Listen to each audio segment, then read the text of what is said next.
I'm just going to do a quick run through, a bit of a recap of what we've seen today, because I don't know about you, but for me, Joe Longo's session seems a long time ago. So just a few brief comments about each of the sessions that we've had today.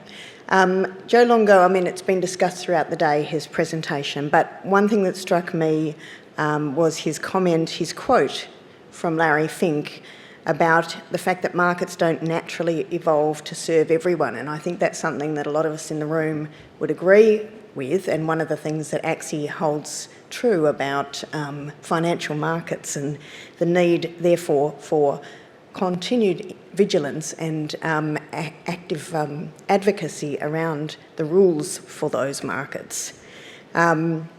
Of course, we had a lot of discussion as well about the public versus private markets, which I won't rehash that, but it's going to be interesting to see where that lands. The directors panel today, really interesting discussion there, I thought. So what's keeping them up at night? Well, for John Mullins, it's productivity and geopolitics. For Christine Holman, it's rules-based order under threat. And for Christine McLaughlin, geopolitical fragmentation and rapid tech change. I think, though, you could have heard a pin drop in the room when Christine Holman talked about the importance to her of integrity in terms of whether or not she's going to stay on a board. I think it was really interesting to see the way the other directors responded to her comments as well. Then on to elevating nature risks, and Ken Henry said that we need to either halt or reverse destruction. They're the only options.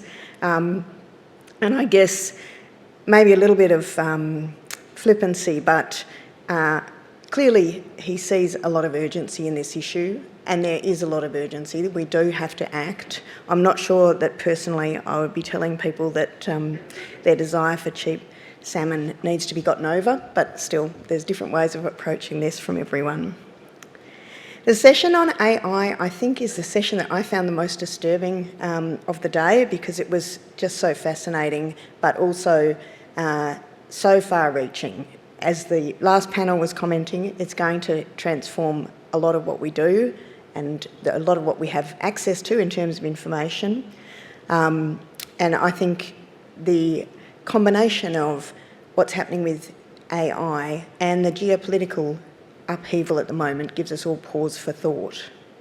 And Ali, I know you like the phrase, AI is like a parasite. How long until it is going to eat its host?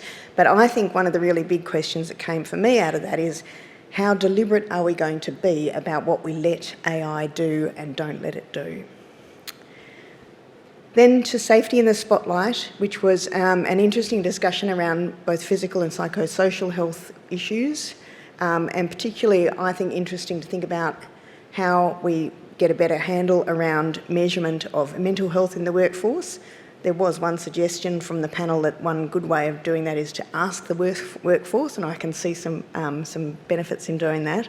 But clearly there's a big capability gap, I think, in companies and probably on the investor questioning front as well around mental health. We then had the first public address from the new Anti-Slavery Commissioner.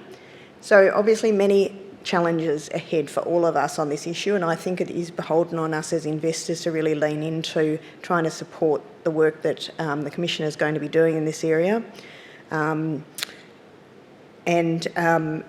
liked Chris's recommendation that companies don't ask what we did, but ask what outcome did our actions have, and I think that was a really good way of framing it. So then to our tracking against 1.5 degrees. So I thought this was a pretty optimistic and positive session myself. I really took some comfort in this, and 1.5, as Rebecca said, still in reach as a multi-decadal target. But in the meantime, we do need to prepare for disruptive physical impacts of overshoot. China and India making transition, and particularly China making a huge transition to renewables and EV, driven, interestingly, by domestic policy more so than geopolitical policy. So and the challenges of the huge transition do offer significant investment opportunities, which I think is a really core belief for many in this room. And finally, to the investor conversation. So lots of nervousness about the market, but happily energy transition is still a key focus, and I guess I was left thinking maybe I need to go home and move to a lower risk investment option. So, thank you to all of our speakers. It's been wonderful to have you here today. And thank you also to our major partner, Federated Hermes, for your support, and to our conference partners today, including Glass Lewis, IFM Investors, ISS Stocks, MSCI, PGIM, Pomerantz LLP and Robeco. I just wanted to mention that all of our speakers today will be thanked for their contribution by us making a donation on their behalf to the Cure Brain Cancer Foundation.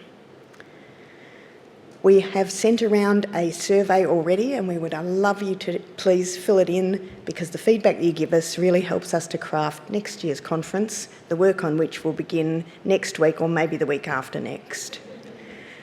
A huge thank you also to Ali Moore and Karina Cavello for the great job that they have done on moderating our sessions today and getting to the heart of some of the important and complex issues that we are dealing with. And a really big thanks to the AXI team. So this truly is a team effort, and the entire team gets behind putting this event together. So I want to acknowledge all of you, but a special shout out to our events team, to Marianne, Kim, Kath and Phoebe, who have really, really worked very hard over the last couple of weeks to really bring this to finalisation. Thank you.